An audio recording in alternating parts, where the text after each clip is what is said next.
मैं दिल्ली यूनिवर्सिटी का स्टूडेंट हूँ, तो वहाँ भी जो टीचर्स जैसे भाजपा और आरएसएस के किसी ना किसी पदाधिकारी लोगों को पोल साइंस हिस्ट्री के टीचर बनाया जा रहा है। अपने देश के अंदर लोकतंत्र को कुचल रहे हैं, माइनॉरिटीज़ को कुचल रहे हैं। प्रेस फ्रीडम की इंडेक्स देखिए आप, फ्रीडम हाउस की रिपोर्ट देखिए, आंशिक तौर पर गुलाम देशों में आ रहा है। भारत का डंका नहीं, बेइज्जती हो रही है। जब चाइना के राष्ट्रपति आते हैं तो प्रधानमंत्री उनके लिए कुर्सी छोड़कर खड़े हो जाते हैं। अब चीन पर बोलते भी नहीं, लेकिन जब चुनावों से पहले जब सत्ता में नहीं थे तब तो बड़ी लाल आंख दिखाने की बात करते थे। पूरा देश जो इनकी क्रूर नीतियां हैं, जो इन्होंने संस्थानों के ऊपर, चुनाव आयोग, मीडिया सब के ऊपर कब्जा कर लिया है, इनके खिलाफ एकजुट हो।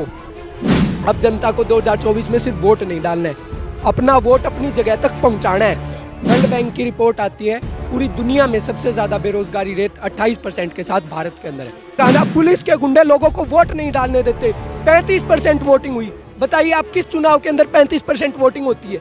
अमेरिका की रिपोर्ट्स देख लीजिए, अमेरिका ने 10 साल के लिए प्रधानमंत्री हैं जो आज हमारे नरेंद्र मोदी पर बैन लगाया था वीजा पर। यहाँ के जनता, यहाँ के युवा राहुल गांधी के एक झलक पाने के लिए, उस यात्रा को सपोर्ट करने के लिए देखिए दोनों तरफ कतार लगा के खड़े हैं। इसी बीच कुछ यहाँ पे युवा है, बात करने की कोशिश करते हैं, ये क्या सोचते हैं इस यात्रा के बारे में। नाम क्या? ऋषभ। युवा है आप, मोदी जी कहते हैं हम युवाओं के लिए काम करते हैं, तो क्या लगता है कि मोदी जी का दावा कितना सही है? दावा, उन्होंने 2 करोड़ रोजगार की बात कही थी। वर्ल्ड बैंक की रिपोर्ट आती है, पूरी दुनिया में सबसे ज्यादा बेरोजगारी रेट 28% के साथ भारत के अंदर है। भारत सरकार की अपनी जो रिपोर्ट्स आती हैं वो कहती हैं कि बेरोजगारी दर 40 साल से अपने अधिकतम स्तर पर है। तो ये युवाओं के लिए कार्य है। युवाओं को तो वो कह देते हैं पकोड़ा तल लो। पकोड़ा तलने के लिए गैस सिलेंडर की जरूरत पड़ती है। गैस सिलेंडर 400 रुपये का आज 1200 रुपये पहुँच गया है। कहते हैं भाई साहब कि मोदी जी का डंका पूरे विश्व में बज रहा है, उससे जैसा प्रधानमंत्री आज तक कोई ना मिला है ना मिलेगा। अच्छा, डंका बज रहा है, डंका बज रहा है तभी पहले जब राजीव गांधी जी या कोई भी राष्ट्रपति जाता था ना अमेरिका, तो वहाँ के राष्ट्रपति गाड़ी का दरवाजा तक खोलने आते थे। आज भारत के प्रधानमंत्री मोदी जी जाते हैं तो उनको लोकतंत्र के ऊपर भाषण दिया जाता है कि आप अपने देश के अंदर लोकतंत्र को कुचल रहे हैं, माइनॉरिटीज़ को कुचल रहे हैं। प्रेस फ्रीडम की इंडेक्स देखिए आप, फ्रीडम हाउस की रिपोर्ट देखिए, आंशिक तौर पर गुलाम देशों में आ रहा है। भारत का डंका नहीं, बेइज्जती हो रही है। चाइना बॉर्डर के अंदर घुसा पड़ा है, अरुणाचल प्रदेश के अंदर गांव बसा रखा है, फिंगर 4 क्रॉस कर रखा है। पहले कहते थे लाल आंख दिखाएंगे, अब कहाँ है वो लाल आंखें? अब भी तो कहते हैं 56 इंच का सीना है, डरता पाकिस्तान हमारे से नहीं। चाइना के आगे क्या हो गया? जब वहाँ इंटरनेशनल मीटिंग होने लग रही थी, जब चाइना के राष्ट्रपति आते हैं तो प्रधानमंत्री उनके लिए कुर्सी छोड़कर खड़े हो जाते हैं। अब चीन पर बोलते भी नहीं, लेकिन जब चुनावों से पहले जब सत्ता में नहीं थे तब तो बड़ी लाल आंख दिखाने की बात करते थे। अब क्यों नहीं बोलते? मोदी जी के सारे वादे, सारी बातें सब आप लोग हिसाब से फर्जी है। फर्जी है? आप बता दीजिए कौन सी सच है, बताइए मुझे। जॉब लाया था हमने 4 साल वाला योजना अग्निपथ, उस पर भी बरगला दिया कांग्रेस वालों ने। अच्छा, अग्निपथ पहले आपने सारी भर्तियां खत्म कर दी। 2019 से कोई सेना की भर्ती नहीं हो रही और 4 साल आप सेना में भर्ती करने लग रहे हो। एक आम सैनिक की जो तैयारी होती है, जो उसकी ट्रेनिंग होती है, वही 4-5 साल की होती है। 3 साल तो एनसीसी सर्टिफिकेट लेने में लग जाते हैं और आप 4 साल सेना कोई मजाक की चीज़ नहीं है जिसको आप अपने मन मर्जी से चला लोगे। वो देश की सुरक्षा का मसला है, युवाओं के भविष्य का मसला है, आप उसको ख़त्म करने लग रहे हो। आप लोग यात्रा को सपोर्ट कर रहे हैं, आखिर सपोर्ट करने का मेन उद्देश्य क्या है? मेन उद्देश्य यही है कि पूरा देश जो इनकी क्रूर नीतियां हैं, जो इन्होंने संस्थानों के ऊपर, चुनाव आयोग, मीडिया सब के ऊपर कब्जा कर लिया है, इनके खिलाफ एकजुट हो। जो इन्होंने नफरत का माहौल बनाया है, हिंदू मुस्लिम का पोलराइजेशन किया है, उसके खिलाफ एकजुट हो, एक साथ आए। क्योंकि जब चुनाव के अंदर वोट डालते हैं ना, अब जनता को 2024 में सिर्फ वोट नहीं डालना है, अपना वोट अपनी जगह तक पहुंचाना है। मतलब सही जगह पे कहना चाह रहे हैं। सही जगह तक बस गलत जगह पहुंचाना है, अपनी सही जगह पर। सिर्फ बटन दबाने से काम नहीं चलेगा, पोलिंग बूथ के बाहर भी बैठना पड़ेगा। क्यों धांधली हो रहा है? वोटों में धांधली नहीं। ये आपने सुप्रीम कोर्ट की अभी रिपोर्ट आई होगी, जो नए चुनाव आयुक्त बनाए, 60 दिन से पेंडिंग थी वो चुनाव आयुक्त की वो, लेकिन 24 घंटे के अंदर 90 नामों में से 5 नाम भी चटनी कर लिए जाते हैं।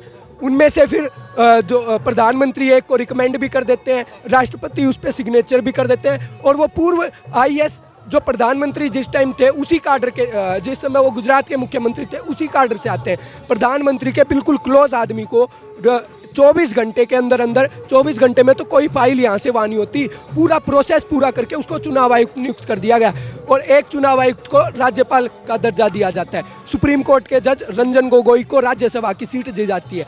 तो ये संस्थानों के अंदर जो अपने लोग बैठाए जा रहे हैं ना, अब आप रामपुर की बात कर, मैं आपको चुनावों का सीधा उदाहरण देता हूँ। रामपुर के अंदर आजम खान ने कहा इंटरनेशनल कोर्ट बुला लो, इंटरनेशनल आर्मी बुला लो, इंटरनेशनल चुनाव आयोग बना लो, अगर मैं यहाँ हार गया तो मैं राजनीति छोड़ दूंगा। पुलिस के गुंडे लोगों को नहीं, उन्होंने बाद में कहा ना, पुलिस के गुंडे लोगों को वोट नहीं डालने देते। 35% वोटिंग हुई। बताइए आप किस चुनाव के अंदर 35% वोटिंग होती है? लोगों को वोट नहीं डालने दोगे आप। मैंने खुद अपने दिल्ली के अंदर बूथ मैनेजमेंट में काम किया तो देख रहा हूँ कि जो पुराने भाजपा विरोधी लोग रहे हैं ना, किसी पार्टी के कोर वोटर रहे, उनके वोटर लिस्ट से नाम गायब है। तो ये कार्रवाई कौन करने लग रहा है? एक बात बताइए, आप भी ये कह रहे थे कि कहीं ना कहीं मुसलमान और हिंदुओं में या फिर और सिख ईसाई में भेदभाव कर दिया इस भाजपा ने। यात्रा का उद्देश्य भी यही, आपने भी ये कहा। भाजपा कहते सबका साथ, सबका विकास, सबका प्रयास, सबका विश्वास, इसमें फिर क्या है? नहीं, सबका साथ सबका विकास, तो क्या किसान सबके साथ में नहीं थे? क्या 1 साल उन्हें बैठाए रखा?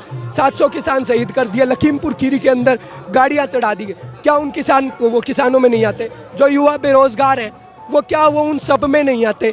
जो दलितों का शोषण होने लग रहा है, आज माइनॉरिटीज़ का शोषण होने लग रहा है, जब ये देश युवाओं का, दलितों का, किसानों का नहीं है तो उन सब में सब है कौन? वो मुझे आप ये बताइए, वो सब हैं कौन? कहा जाता है ना एक चीज़ की, कहीं ना कहीं पहले कांग्रेस के टाइम में अमित शाह ने खास कर गुजरात की एक चुनावी रैली में कहा कि पहले जो है ना दंगे कांग्रेस के टाइम में होती थी। 2002 में किसी ने प्रयास करी थी, हमने ऐसे कमर तोड़ा कि दोबारा और वो सर दंगे करने वाले तो पावर में आ गए। भाजपा, हाँ जी, नहीं, अमेरिका की रिपोर्ट्स देख लीजिए। अमेरिका ने 10 साल के लिए प्रधानमंत्री हैं जो आज हमारे नरेंद्र मोदी पर बैन लगाया था वीज़ा पर। 2002 के नरसंहार का डिवाइडर इन चीफ कहा जाता है। टाइम्स मैगजीन के फ्रंट पेज पर, जो सबसे चर्चित मैगजीन है दुनिया की, सबसे प्रसिद्ध, उसके फ्रंट पेज पर डिवाइडर इन चीफ के साथ भारत के प्रधानमंत्री की फोटो छपती है। किसने प्रधानमंत्री बन गया? लोग अंधे हैं। ये धार्मिक पोलराइजेशन करके उनको सारा वोट तो नहीं मिला ना, आधा वोट भी नहीं मिला, 35% वोट मिला। 65% जनता तो आज भी उनके खिलाफ थी ना। वो भी जब कि इनका कार्य देखा नहीं था, इनके कामों से अवगत नहीं थे। अब तो और भी ज्यादा खिलाफ है। राहुल जी अगर मिले तो क्या एक बात करिएगा उनसे, क्या संदेश दीजिएगा, क्या मैसेज दीजिएगा, लीजिएगा? मैं अपने इंस्टीट्यूशंस के सेफ्रेनाइजेशन पर बात करूंगा। जैसे मैं दिल्ली यूनिवर्सिटी का स्टूडेंट हूँ, तो वहाँ भी जो टीचर्स जैसे भाजपा और आरएसएस के किसी ना किसी पदाधिकारी लोगों को पोल साइंस हिस्ट्री के टीचर बनाया जा रहा है, तो वो नीचे ग्राउंड लेवल से बच्चों का ब्रेन वॉश करने लग रहे हैं। वो ऐसे पढ़ाते हैं कि मतलब अपनी विचारधारा में उनको डाल ले। और मैं और भी प्रोफेसर और टीचर भी विचारधारा में बढ़ गया अपना है।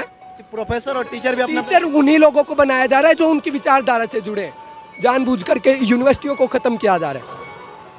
क्या आप भी हुआ है? आप यहाँ पे क्यों आए? सर मैं तो इसलिए आया हूँ, मैं ये संदेश दे रहा हूँ कि जो राहुल गांधी है अपने, उनकी भारत जोड़ो यात्रा बहुत ही अच्छी होनी चाहिए। मेरे से एक ही वो है कि युवाओं को, जो बेरोजगार है उनको नौकरी दे। बस मेरा तो यही कहना है कि जितने भी युवा है, MA है, BA है, उनको कर रखा है, यूँ डोल रहे हैं, पकौड़ा तल रहे हैं, तो पकौड़ा तलने के लिए भी आप जानते हो गैस सिलेंडर है वो भी 1000-1100 रुपये का आ रहा है इस टाइम पे। तो मैं चाह रहा हूँ कि महंगाई को कम करे सर, और बेरोजगारी है, बेरोजगारी को मिटाए। सरकार से कुछ नहीं, बहुत शुक्रिया।